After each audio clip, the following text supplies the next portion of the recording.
Hi friends, welcome back to my channel Arshi Tamil Stories. இன்னைக்கு நம்ம சூப்பரான கதை பார்க்க போறோம். வாங்க வீடியோக்குள்ள போலாம். ஒரு காட்டுல ஒரு பெரிய மரம் இருந்துச்சு.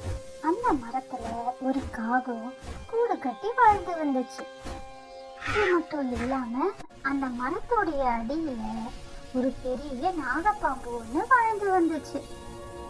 காகம் தன்னுடைய கூட்டுல முட்டையிட்டுட்டு இறை தேடுவதற்காக பறந்து போயிடும்.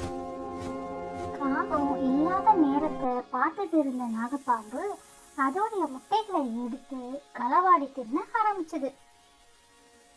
இத கண்டுபிடிச்ச காகம் அதை நினைச்சு ரொம்ப மனசு கஷ்டப்பட்டது. என்ன செய்யறதுன்னே தெரியல. தன்னுடைய நண்பனான நரியிடம் போயிட்டு யோசனை கேட்டுச்சு. நரியும் ஒரு அருமையான யோசனையை தான் கூறுச்சு. அது என்னன்னா, அரண்மனையில மகாராணி குளிக்கிறதுக்கு முன்னாடி அவங்களுடைய நகையெல்லாம் கழட்டி வைப்பாங்க. அதுல ஒரு பெரிய நகைய பார்த்து நீ எடுத்துட்டு வந்து பாம்பு புற்றுல போட்டுடு அப்படின்னு சொல்லுச்சு.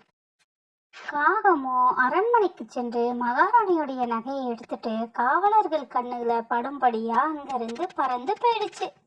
காகம் அந்த நகைய காட்டுக்குள்ள எடுத்துட்டு போயிட்டு பாம்பு புத்துல போட்டுடுச்சு. அதை பின்தொடர்ந்து வந்த காவலர்கள் அது பாம்பு புற்றுல போட்டதை பார்த்துட்டு பாம்பை சாவடிக்க ஆரம்பிச்சிட்டாங்க. காகமும் இனி எனக்கு எந்த கவலையும் இல்லைன்னு நரி கிட்ட சொல்லி ரொம்ப சந்தோஷப்பட்டுச்சு. அதற்கு நரியும் கெடுவான் கேடு நினைப்பான் என்ற பழமொழிக்கு ஏத்தவாறு இந்த பாம்பு கெட்டு அழிந்தது அப்படின்னு சொல்லிடுச்சு. அவ்வளோதான் ஃப்ரெண்ட்ஸ், இந்த கதை இதோட முடிஞ்சுது. இந்த கதை உங்களுக்கு பிடிச்சிருந்தா லைக் பண்ணுங்க, ஷேர் பண்ணுங்க, கமெண்ட் பண்ணுங்க. அடுத்த வீடியோவில் பார்க்கலாம். Bye friends.